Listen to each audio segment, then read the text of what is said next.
જય જિનેન્દ્ર, જીતુ છેડા blog channel પર આપ સૌનું સ્વાગત છે। જો મારી ચેનલને અત્યાર સુધી સબસ્ક્રાઈબ ન કર્યું હોય તો કરી લેશો। આ દ્વારિકા નગરીનો વિનાશ થશે શેના કારણે? તો દારૂના કારણે। સાંભળજો, આગમ શાસ્ત્રોની અંદર આ વાત નથી જોઈતી। વિના વિચારે જો કરે સો પીછે પછતાય, કામ બિગાડે આપનો જગ में होत हसाय। વિચાર્યા વિના જે કોઈ કામ કરે છે એ હાસ્ય પાત્ર બને છે, પોતાનું કામે બગડે છે અને જગતમાં એ હાસ્ય પાત્ર તો થાય પણ પસ્તાવાનો એને વખત આવે। એટલે દ્રૌપદી શ્રી કૃષ્ણના પગમાં પડીને કહે છે, મને સૌભાગ્યની ભિક્ષા આપો। એમની ભૂલ છે 100%, પણ મને સૌભાગ્યની ભિક્ષા આપો। એટલે શ્રી કૃષ્ણનો ક્રોધ શાંત થઈ ગયો। દ્રૌપદીને કહે છે, તારું વચન મને માન્ય છે, સૌભાગ્યની હું તને ભિક્ષા આપું છું, પણ મને આ લોકો મોઢું ન બતાડે। હું એમને દેશ નિકાલની સજા કરું છું, હું એમને દેશ નિકાલની સજા કરું છું। હું તમારા માટે આટલું કરું અને તમે આવડી મોટી નદી મને આમ દમ નીકળી ગયો એવી રીતે મારે ઉતરવી પડી અને તમે મારી મજાક આવા ટાઈમે કરો।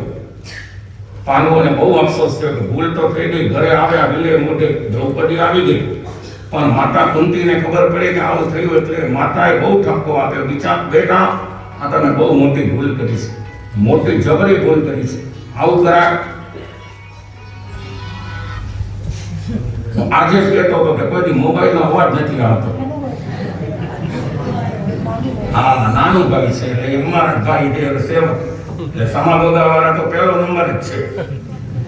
હા, બરાબર છે। જો હું આજે જ કોઈ મહેમાનોને કહેતો હતો કે 5 મહિના અમારી આ કથા ચાલી એમાં અમારે કોઈને એમ કેવું નથી પડ્યું કે મોબાઈલ બંધ કરજો, અને ખરેખર સાચું જ છે। જો એ સાબિત થઈ ગયું, નાનું ભાઈ ઓફ કરી નાખજો, અવાજ નહીં રાખતા।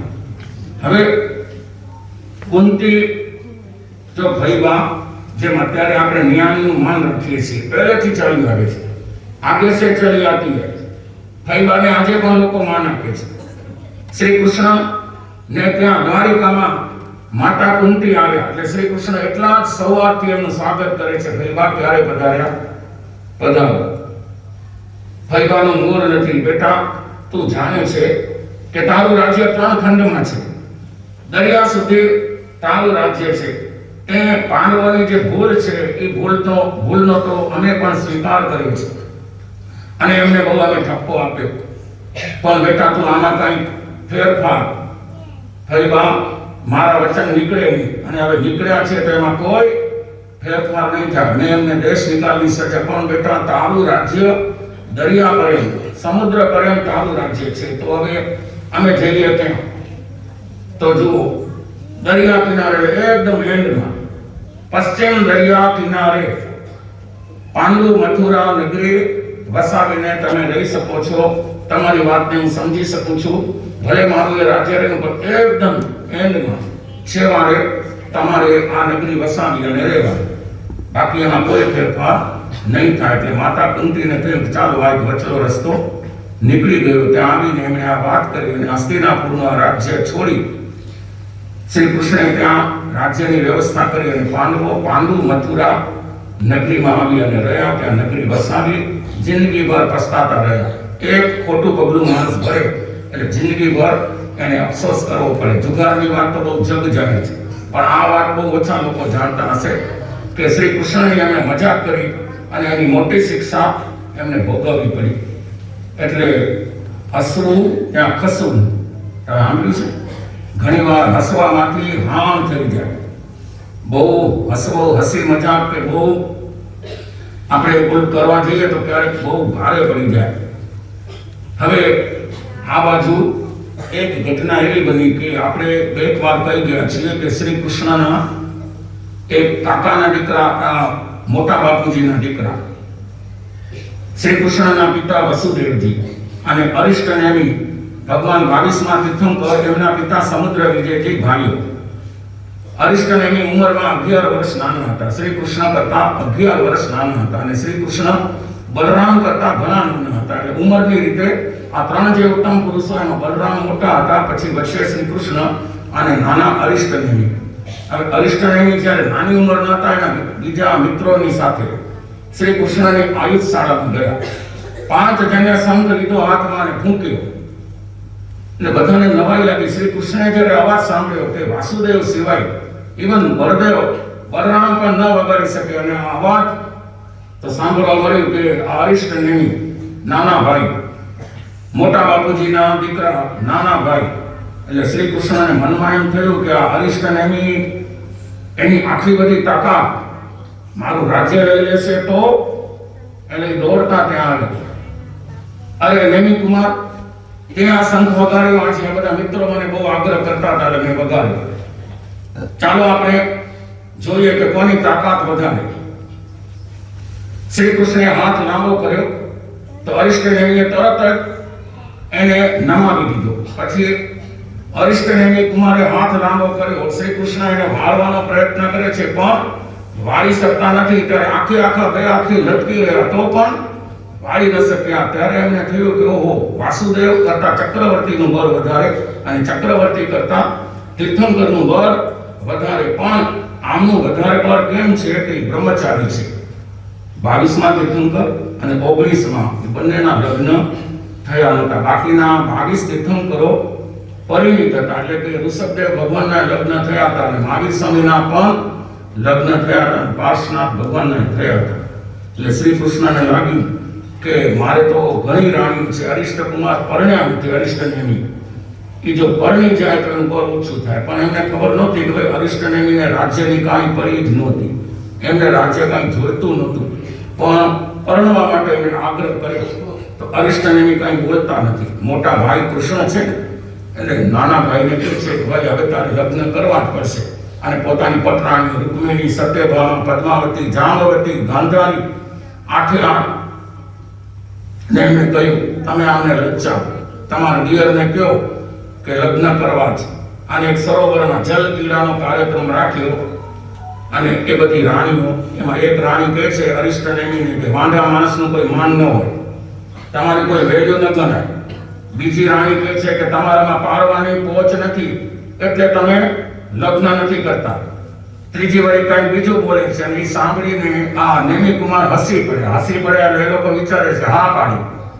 એમણે શ્રી કૃષ્ણને કહ્યું. શ્રી કૃષ્ણ એમના વડીલોને વાત કરી કે નક્કી કરો, ઉગ્રસેન મહારાજાની રાજકુમારી રાજ્યમતી 9 ભવનો સ્નેહ જેની આરે હતો, એ રાજ્યમતીની સાથે વાત આગળ ચલાવી. શ્રી કૃષ્ણ વાસુદેવ હતા, એમણે આ વાત આગળ ચલાવી. જો ક્ષત્રિયોમાં કેવી રીતો હતી કે ઉગ્રસેન અને સમુદ્ર વિજય જ્યાં 3 પેઢીએ ભાઈઓ થાય, જેમ ફરી પાછળ ભત્રીજી જાય, એવી રીતે ક્યારેક આવા પણ સંબંધો થતા. સામાજિક રીત રિવાજો અમુક સમયે બદલતા હોય છે.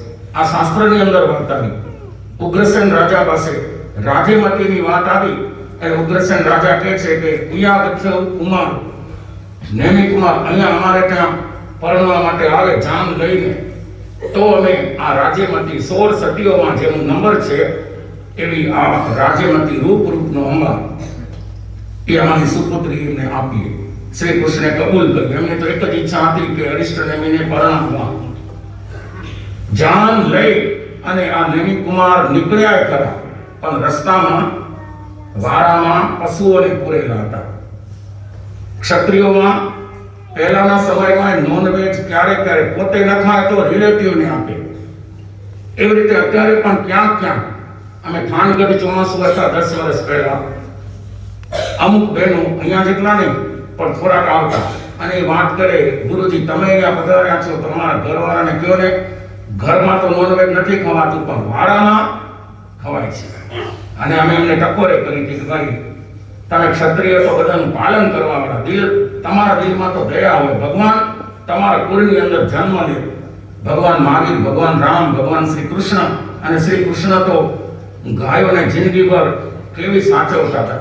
શ્રી કૃષ્ણનું એક નામ ગોપાલ, ગો એટલે ગાય, અને એનું પાલન કરવા વાળા એવા શ્રી કૃષ્ણ. શ્રી રામ પાંડવોની વાત કરો તમે તો આવી વાત આવી. તો અહીંયા ઓલા સારથીને નેમિ કુમારે પૂછ્યું આ બધાને અહીંયા કેમ પૂર્યા છે? તુજ્ય વિવાહ પજમી ભોયા વેમ બહુમ જન.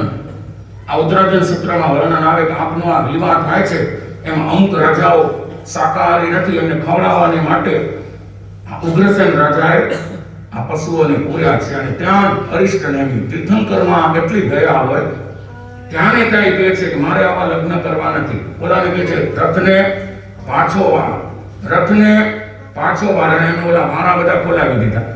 જેટલા પશુઓને પૂર્યા હતા ને, હરણ છે કે બીજા જે કોઈ પશુઓ, બધાને એમણે અભયદાન અપાવી દીધું અને જાહેરાત કરી દીધી, બસ મારે હવે લગ્ન કરવા નથી, મારે લગ્ન કરવા નથી. અને લોકાંતિક દેવો આવ્યા, વરસીદાન આપ્યું અને અરિષ્ટને એમને દીક્ષા લીધી. એટલે શ્રી કૃષ્ણની ચિંતાનો અંત આવી ગયો.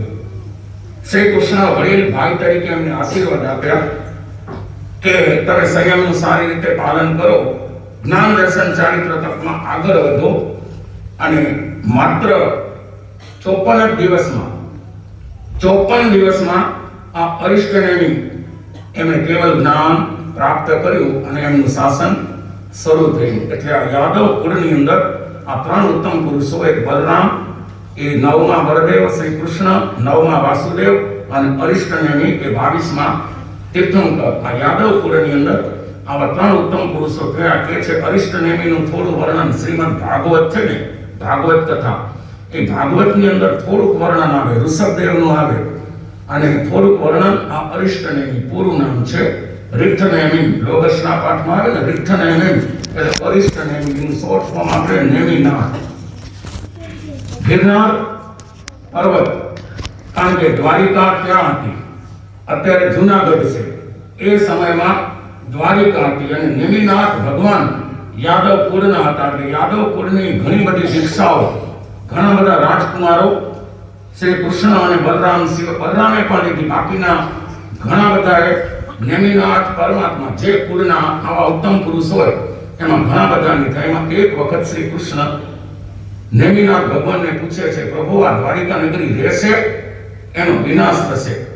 એટલે ભગવાન કહે છે કાયમ માટે કાંઈ રહે નહીં, આ દ્વારિકા નગરીનો વિનાશ થશે. શેના કારણે? તો દારૂના કારણે. સાંભળજો, આગમ શાસ્ત્રોની અંદર આ વાત આવે. શ્રી કૃષ્ણ વાસુદેવને ભગવાન નેમિનાથ કહી રહ્યા છે કે દારૂના કારણે દ્વારિકાનો વિનાશ થશે.